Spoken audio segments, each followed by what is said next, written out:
Cape Verde are really one of the sides that have improved the most when it comes to African football over the last decade. They sort of broke onto the scene in 2012 when they qualified to the first African Cup of Nations. And then we were actually really surprised and we're like, what's going on over here?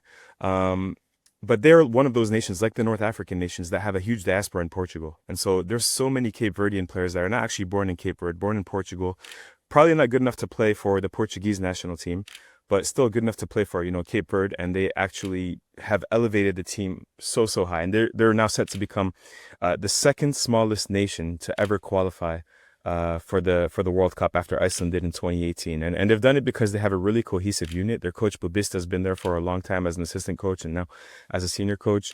And then even some of their players like Ryan Mendez, like the goalkeeper Virginia, I think he's 36 years old, something like that. They've been there from 2012, and it'd be such a fitting, such a just reward for them, good compensation to actually make the World Cup after they're the ones that lifted, the country's footballing scene sort of out of the doldrums. But it's a difficult place to play, Praia, the capital city. It's very windy. It's a synthetic pitch, and so the key match for them really came against Cameroon in September last month when they beat Cameroon 1-0.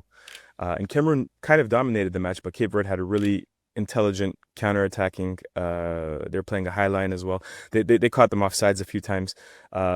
And yeah, it's just a difficult place to play. They had the home field advantage. Fans were there, 6 hours ahead of time. There was a pitch invasion at full time. It's the stories that you sort of watch football for, right?